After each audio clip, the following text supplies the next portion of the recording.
Trump ने किस शख्स को लाइव टीवी पर गंजा कर दिया था? उस शख्स की बीवी को अपनी काबीना में वजीर नामजद कर दिया। नौमुंतखब अमेरिकी सदर डोनाल्ड ट्रंप ने 2007 में बैटल ऑफ द बिलियनर्स के दौरान लाइव टीवी पर नामजद अमेरिकी वजीर तालीम लिंडा मैकमोहन के शौहर को गंजा कर दिया था।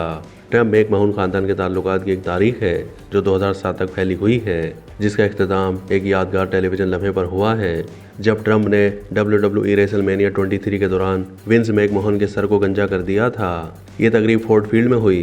ट्रंप ने 81,000 लोगों के सामने विंस मैकमोहन के सर को गंजा किया था। ट्रंप और मैकमोहन की रफाकत 1980 की दहाई से है, जब ट्रंप ने रेसलमेनिया 4 और 5 को स्पॉन्सर किया। ट्रंप का यह ताउन 2007 में नई बुलंदियों पर पहुंचा, जहां पर अरबपति ने अपनी तरफ से लड़ने के लिए एक नुमाइंदा पहलवान का इंतखाब करना था और जीतने वाला हारने वाले को गंजा कर देगा। ट्रंप ने बॉबी लैशली को मुंतखब किया, जबकि मैकमोहन ने आंजानी अमाका पर एतमाद किया।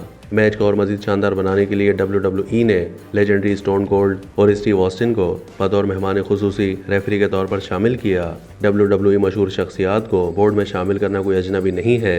ट्रंप ने शो में अपनी आमद पर सैकड़ों डॉलर्स की बारिश की। मैकमोहन का पहलवान हार गया। मैकमोहन के पास इसके अलावा कोई चारा नहीं था कि वो रिंग के बीच में कुर्सी पर बैठ जाए और उसे सर मुंडवाते हुए पूरी दुनिया देखे। WWE में यह वाहिद हेयर बामुकाबला बाल मैच नहीं था।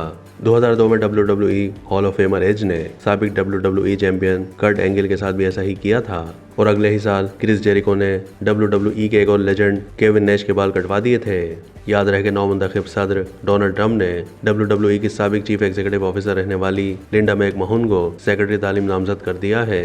लिंडा मैकमोहन ट्रंप की साबिक इत्तेहादी और ट्रांजिशन को चेयर भी रही हैं। वो रिपब्लिकन पार्टी के डोनर हैं और ट्रंप की साबिक हुकूमत में स्मॉल बिजनेस एडमिनिस्ट्रेशन का हिस्सा भी रही हैं। लिंडा मैकमोहन को सेक्रेटरी तालीम मुकर्रर करने के बाद ट्रंप का कहना था कि मैकमोहन अमरीकी तलबा और कारकुनों की अगली नस्ल को बाइख्तियार बनाने के लिए अपने दहाइयों के कायदाना तजर्बे, तालीम और कारोबार दोनों की गहरी समझ बूझ का इस्तेमाल करेंगी।